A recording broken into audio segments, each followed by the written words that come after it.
Welcome to big news. నేను మీ గౌసుద్దీన్ షేక్.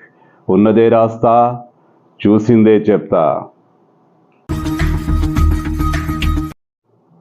తెలంగాణ సచివాలయం ముందు రాజీవ్ గాంధీ, అదే మాజీ ప్రధానమంత్రి రాజీవ్ గాంధీ విగ్రహావిష్కరణ అంగరంగ వైభవంగా జరిగింది. ప్రభుత్వ యంత్రాంగమంతా తరలిరాగా ఎంతో దేదీప్యమాన పద్ధతిలో ఈ రాజీవ్ గాంధీ విగ్రహావిష్కరణ జరిగింది. ముఖ్యమంత్రి, రాష్ట్ర మంత్రులు, అధికారులు పెద్ద సంఖ్యలో హాజరై రాజీవ్ గాంధీ విగ్రహావిష్కరణను దగ్గరుండి అన్ని కనులారా చూశారు, ఆనందించారు.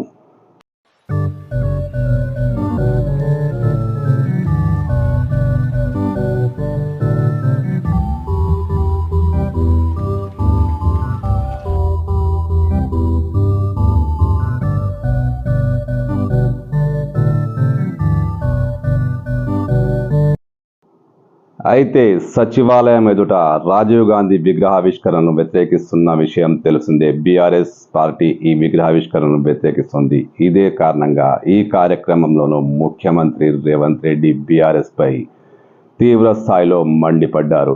కేసీఆర్ విగ్రహావిష్కరణ కోసం ఆ స్థలాన్ని ఎంచుకున్నారని, కాంగ్రెస్ పార్టీ ఎక్కడ రాజీవ్ గాంధీ విగ్రహాన్ని ఏర్పాటు చేస్తే సడన్గా తెలంగాణ తల్లి విగ్రహాన్ని తెర మీదకు తీసుకొచ్చారంటూ రేవంత్ రెడ్డి చురుకలంటించారు.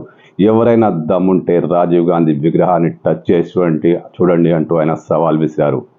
మరి సన్నాసులదేందయ్యా?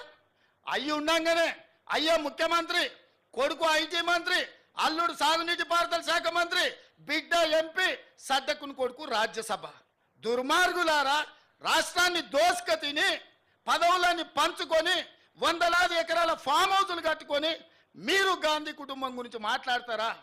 గాడిదకి ఏం తెలుసు గంధం చెక్క వాసన అని పెద్దోళ్ళు ఎప్పుడో చెప్పారు. ఈ గాడిదలకు తెలుసా గాంధీ కుటుంబం గురించి అని నేను అడగదలుచుకున్నా. ఆనాడు చాకలి ఐలమ్మ ఒక్క మాట చెప్పింది, గడీలలో గడ్డి మొలవాల్సిందే అని.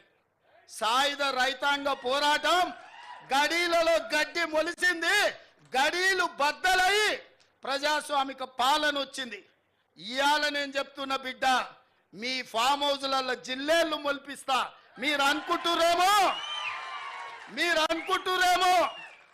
మీరు అడ్డగోలుగా మాట్లాడితే కాంగ్రెస్ పార్టీ కార్యకర్తలు రేవంత్ రెడ్డి చూసుకుంటూ ఊరుకుంటాడేమని ఇవాళ చెప్తున్న రాజీవ్ గాంధీ సాక్షిగా సచివాలయం ముందల బిడ్డ, మీ ఫామ్ హౌస్లలో జిల్లేళ్ళు మొలవాలి.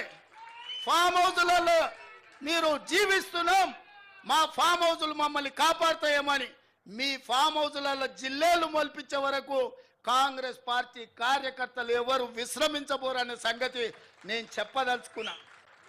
అందుకే మిత్రులారా, ఈడ తెలంగాణ తల్లి విగ్రహం పెట్టాలనుకున్నాడంట. నేను అడుగుతున్న దిక్కుమాలినోని, తెలంగాణ తల్లి విగ్రహం పెట్టడానికి 10 ఏళ్ళు పడతాదే? 1000 ఎకరాలలో ఫామ్ హౌస్ కట్టుకున్నావు నువ్వు, 100 ఎకరాలలో వాడు జన్వాడల ఫామ్ హౌస్ కట్టుకున్నాడు, 10 ఎకరాలలో శత్రు దుర్భేదమైన ప్రగతి భవన్ పేరు మీద గడీని నిర్మించుకున్నావు. వాస్తు సక్కయలేదని నీ కొడుకు సంకనాకనికి పోతున్నాను సచివాలయం కట్టుకున్నావు.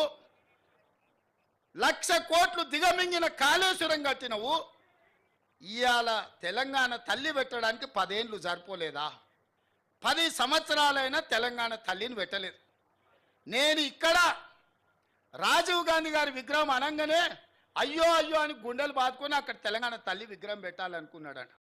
మరోవైపు తెలంగాణ తల్లికి అన్యాయం జరిగిందంటూ ఆరోపిస్తూ గత 10 ఏళ్లలో ఎప్పుడు తెలంగాణ తల్లి విగ్రహాన్ని ఆవిష్కరించాలన్న ఆలోచన కూడా రాని బీఆర్ఎస్ నేతలు ఇప్పుడు వీధుల్లోకి ఎక్కారు. తెలంగాణ అంతటా తెలంగాణ తల్లి విగ్రహానికి పాలాభిషేకం చేస్తామని ప్రకటించారు.